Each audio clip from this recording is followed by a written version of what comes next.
오늘은 레위기 5번째 제사인 속건제에 대해서 말씀을 나누려고 합니다. 우리가 지난 주일 속죄제에 관한 말씀을 드리면서 이 속죄제라고 하는 것은 단순히 이 죄의 사함에 초점이 있는 것이 아니라 하나님과의 더 깊은 교제로 나가는 데에 초점이 있다, 그런 말씀을 드렸어요. 그래서 속죄제에서는 그 제물이 크든 작든 동일한 효력을 주신다는 거예요. 여러분, 오늘 우리가 죄 사함을 받을 때에 예수 그리스도의 보혈의 피로 죄 사함을 받습니다. 아멘. 여러분, 그런데 중요한 것이 있어요. 목사가 이 강단에서 죄 사함을 받는 것이나 어느 우리 성도들 이 자리에 나와서 죄 사함을 받는 것이나 그건 동일한 효력이 있다는 겁니다.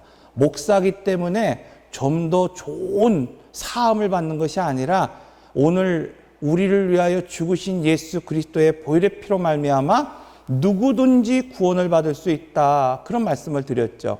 그래서 속죄제는 먼저는 번제단에 피를 뿌리고 그것을 잡는 것이 중요하다, 그런 말씀을 드렸어요.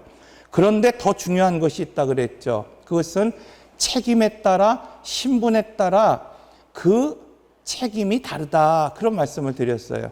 누구나 하나님께 나오면 용서를 주시고 그 구원의 효력은 동일하지만 신분에 걸맞는 속죄가 있어야 된다, 그런 말씀을 드렸죠. 적어도 제사장이라고 한다면, 하나님의 허물과 죄악 가운데 죽은 나를 살리시고 왕 같은 제사장으로 삼으셨다고 한다면 그 책임은 막중하다. 그래서 그는 번제단의 뿔에 피를 바르는 것으로 끝나는 것이 아니라 휘장까지 나가서 7번 피를 뿌리는 그런 태도, 그런 자세가 있어야 된다, 그런 말씀을 드렸어요. 그래서 오늘 우리가 똑같이 구원을 받았지만 아담처럼 그냥 구원의 증거인 가죽옷 하나만 누리며 살아가는 인생이 있는가 하면은 똑같이 구원받았음에도 불구하고 노아와 같이, 에녹과 같이 하나님 앞에 초점을 맞추며 하나님의 말씀이시면 그대로 평생의 삶을 살아가는 뭔가 이야기가 있는, 나눔이 있는 그런 인생이 있다는 것입니다. 여러분, 목사라고 해서 하나님과의 더 깊은 나눔이 있는 것이 아니에요. 구원은 동일합니다.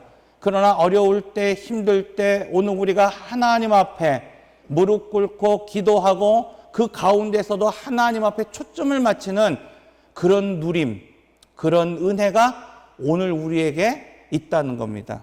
자, 오늘 말씀을 보면은 이 속건제는 성물에 관해서든지 사람에 관해서든지 하나님의 영역을 침범하면 손상을 입은 죄에 대해서 배상하라, 이렇게 말씀하고 있어요. 그래서 이 속건제를 히브리어로 야샵이라고 하는데 이 단어의 의미는 배상의 의미가 있습니다. 조금 더 세분해서 보면은 거룩한 하나님의 성소를 더럽힌 것과 하나님의 이름을 망령되이 일컬은 것과 그리고 마지막으로 이웃에게 무엇이 되었든지 손해를 입힌 것을 구분하고 있습니다. 이처럼 속건제는 성물에 관한 것이든지 또 오늘 우리 주변에 있는 이웃에 관한 것이든지 손상을 입힌 죄에 대해서, 손해를 입힌 죄가 있다고 한다면 그것을 반드시 배상해야 한다, 이렇게 말씀하고 있습니다. 그래서 속죄제는 신분에 걸맞는 제사를 드려야 된다, 그런 말씀을 드렸죠. 제사장은 여러분 그 신분에 걸맞게 반드시 소를 드려야 됐어요. 염소를 드리거나 비둘기를 드려서는 안 됐다. 그 책임을 막중하게 하나님이 오늘 우리에게 지게 하셨다는 겁니다. 그래서 신분에 걸맞는 삶이라고 하는 것은 오늘 우리가 재물을 처리하는 곳, 그것이 어디냐가 중요하다, 이런 말씀을 드렸습니다. 자, 그런데 속죄제는 신분에 걸맞는 삶을 살아갈 때 여러분 누림이 다르다고 말씀하고 있어요. 그래서 속건제는 배상이 중요합니다.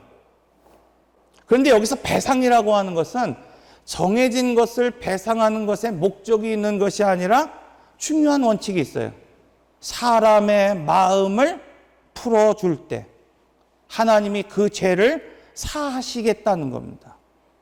예전에 전도연이라고 하는 배우가 주연한 밀양이라고 하는 영화가 있어요. 이 내용을 보면은 영화 속에 제수가 아이를 납치해 갖고 죽여버렸습니다. 그리고 어머니는 그 제수를 도저히 용서할 수 없는 거예요.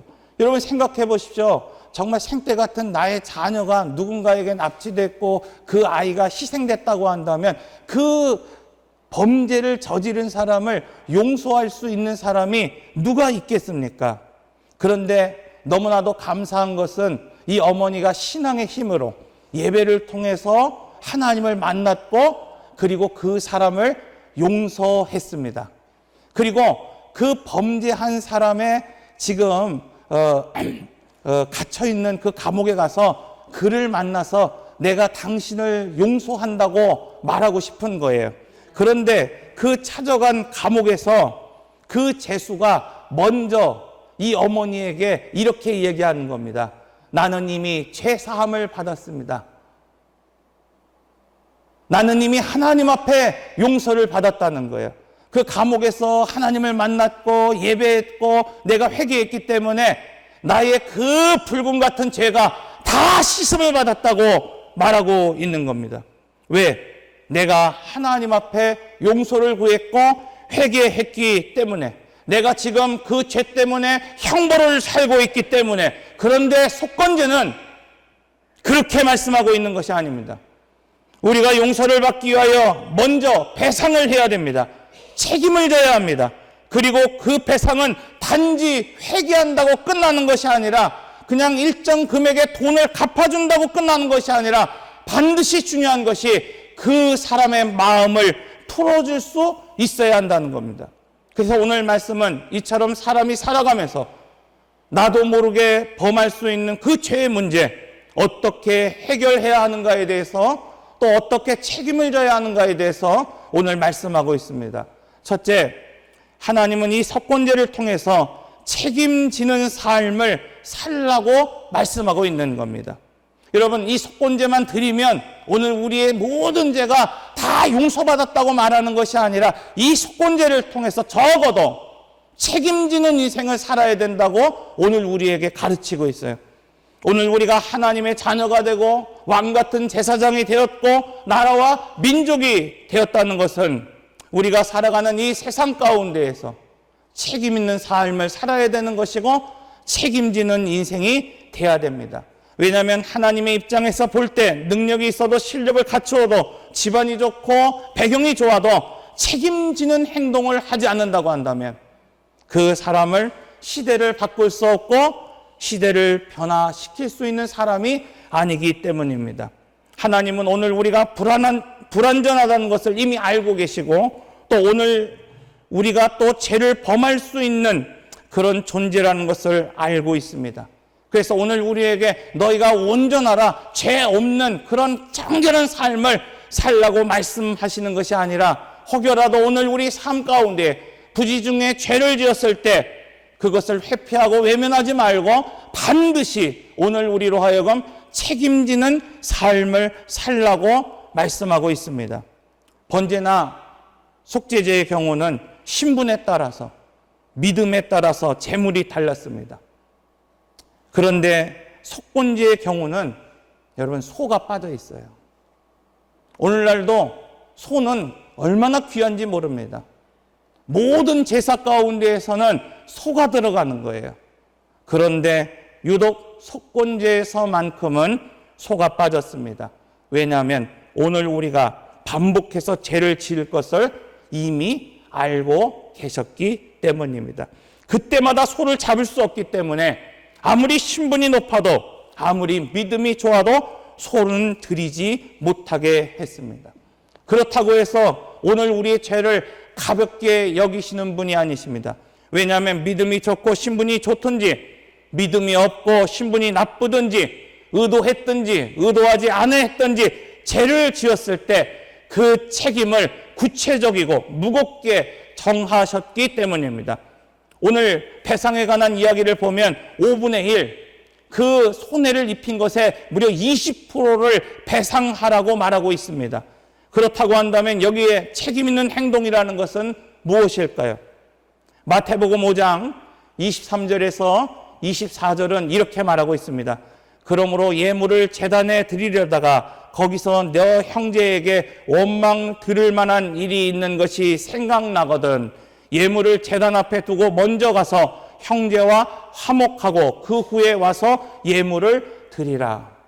그러므로 책임이라고 하는 것은 단지 물질로서 충분히 배상하고 더 나가서 그냥 20%의 추가로 배상한다고 책임을 지는 행동이 아니라 상대방의 마음을 풀어줘야 되는 겁니다. 돈을 가져다 주면서 그냥 미안합니다 말하는 것으로 끝내는 것이 아니라 최대한 그 사람의 마음을 만져줄 수 있도록 화해가 될 때까지 용서를 구하는 일입니다. 이것이 바로 하나님의 나라를 살아가는 성도의 모습이라고 말씀하고 있습니다. 두 번째로 하나님은 이 속건제를 통해서 기본을 지키는 삶을 살아야 된다고 오늘 우리에게 말씀하고 있습니다. 우리 사회는 언제부턴가 기본과 원칙을 지키는 사람들을 고집불통이라고 융통성 없는 사람이라고 이야기하기 시작합니다. 그러다 보니까 기본과 원칙을 무시하는 것이 마치 융통성 없는 것으로 왜곡되어 버렸습니다. 신앙생활에 있어서도 기본과 원칙을 지키려 할 때 사람들은 고집불통이라고 얘기합니다. 융통성이 없다고 말합니다. 그러나 하나님은 그리스도인이 기본을 지키는 사회를 만들기를 원하고 있습니다. 언어에 있어서도 삶의 태도에 있어서도 기본을 지키는 그런 삶을 살기를 원하십니다.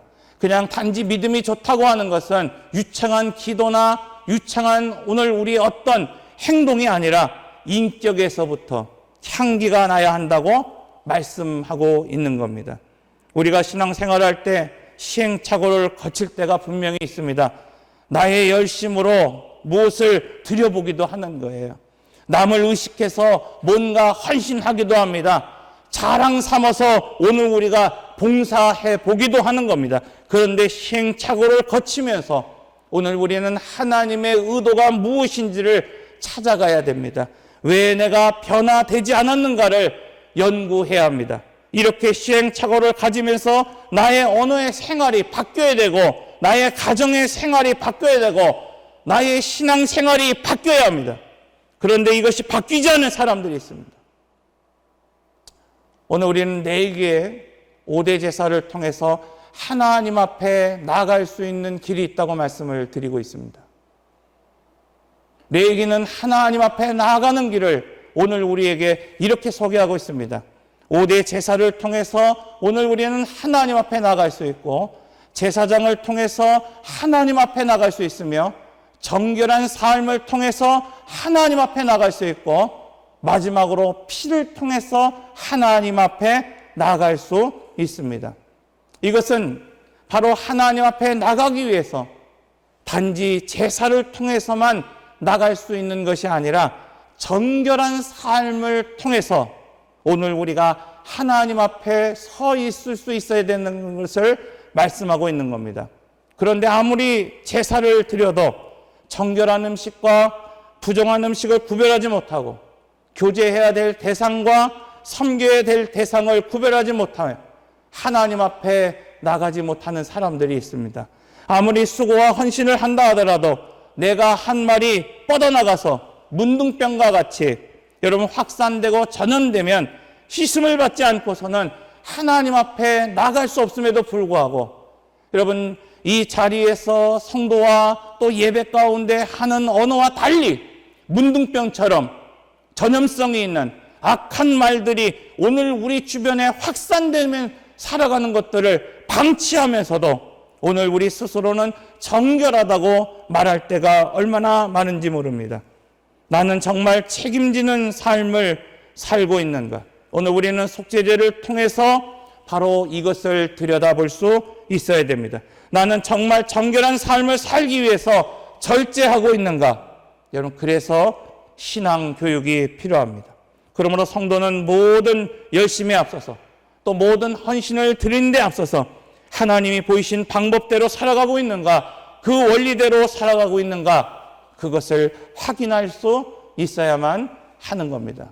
마지막으로 하나님은 속건제를 통해서 이 속죄제를 드리듯 드려야 된다고 말씀하고 있는 겁니다.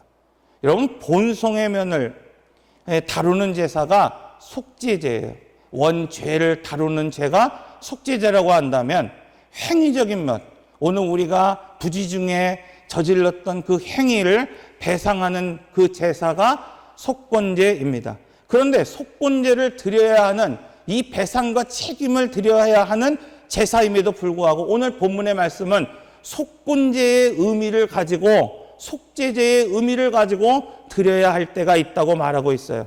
그것은 오늘 우리가 아는 것을 증거하지 않을 때, 나를 구원하신 그 하나님, 이 세상을 창조하시고 예수 그리스도를 이 땅에 보내시며 오늘 죽어가는 영혼을 살리신 그 예수님, 그 복음을 오늘 우리가 들었고 알았음에도 불구하고 그것을 전하지 않을 때, 동물의 사체를 만졌을 때, 사람의 부정을 만졌을 때, 무심중에 맹세했을 때, 다시 말하면 경솔하게 말하고 무익한 말을 한 것에 대해서는 속건제로 드려야 하지만 속죄제의 의미로 바로 죄의 본성을 회개해야 한다고 말씀하고 있습니다. 예를 들어 죽은 사체를 만지지 말라. 여러분, 죽은 사체를 붙잡으면 착상하게 되고 착상하게 되면 죄의 결실을 맺게 되기 때문입니다. 그런 의미에서 죽은 사체는 오염을 상징합니다. 모든 부정과 죄는 오염되기 때문이에요. 그 근원을 해결하기 위해서 오늘 우리는 속죄제를 드려야 된다고 말씀하고 있습니다. 말씀을 정리합니다.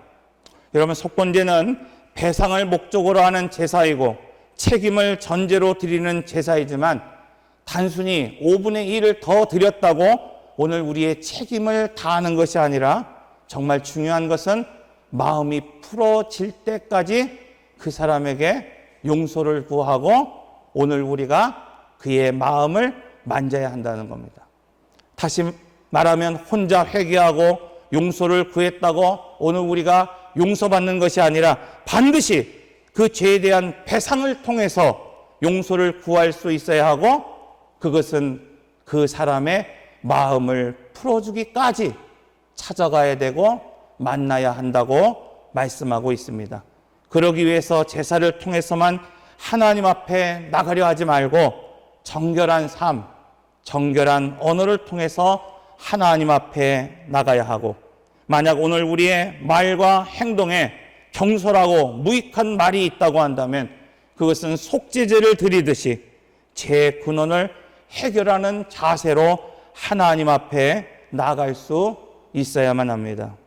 오늘 말씀을 통해서 여러분 신분에 걸맞는 책임, 그것은 단순히 번제단의 뿔에 피를 뿌리고 휘장에 7번 피를 뿌리는 것으로 끝나는 것이 아니라 반드시 배상해야 하고 그 배상은 마음을 추러주는 거라고 말하고 있습니다. 혹시 입으로만 또 기도로만 여러분 회개하여 용서받았다고 여기는 성도들이 있습니까? 아닙니다. 지금 당장 마음을 다치게 하고 손해를 입힌 사람에게 찾아가서 여러분 책임을 지고 배상하십시오. 그리고 그의 마음이 풀어질 때까지 찾아가고 또 찾아가서 용서를 구하십시오. 하나님은 이것이 바로 책임을 지는 인생이고 책임 있는 인생이라고 말씀하고 있습니다. 기도하겠습니다.